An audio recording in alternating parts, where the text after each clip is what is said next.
Chapter 26. The centipede, who had begun dancing wildly around the deck during this song, had suddenly gone too close to the downward curving edge of the pitch, and for 3 or 4 seconds he had stood teetering on the brink, swinging his leg frantically in circles in an effort to stop himself from falling over backwards into space.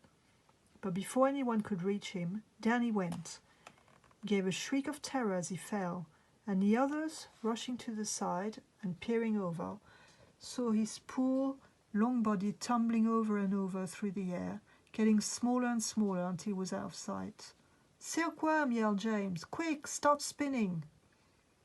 The silkworm sighed, for he was still very tired from spinning all that silk for the seagulls, but she did as she was told. "I'm going down after him," cried James, grabbing the silk string as it started coming out of the silkworm and tying the end of it around his waist. "The rest of you, hold on to silkworm so I don't pull her over with me, and later on, if you feel 3 tugs on the string, start hauling me up again." He jumped, and he went tumbling down after the centipede, down, down, down towards the sea below, and you can imagine how quickly the silkworm had to spin to keep up with the speed of his fall.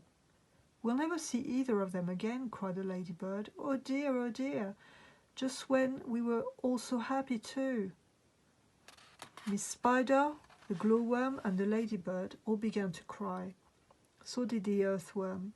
"I don't care a bit about the centipede," the earthworm sobbed, "but I really did love that little boy." Very softly the all-green grasshopper started to play the funeral march on his violin, and by the time he had finished, everyone, including himself, was in a flood of tears. Suddenly there came 3 sharp tugs on the rope. "Pull!" shouted the all-green grasshopper. "Everyone get behind me and pull." There was about a mile of string to be hauled in, and they all worked like mad, and in the end, over the side of the pitch, there appeared a dripping wet James with a dripping wet centipede, clinging to him tightly with all 42 of his legs. "He saved me," gasped the centipede. "He swam around in the middle of the Atlantic Ocean until he found me." "My dear boy," the all-green grasshopper said, patting James on the back, "I do congratulate you." "My boots!" cried the centipede. "Just look at my precious boots. They are ruined by the water."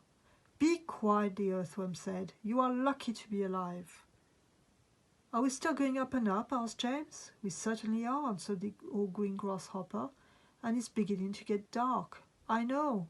It will soon be night." "Why don't we all go down below and keep warm until tomorrow morning?" Miss Spider suggested. "No," the all-green grasshopper said. "I think that would be very unwise. It will be safer if we all stay up here through the night and keep watch. Then, if anything happens, we shall anyway be ready for it."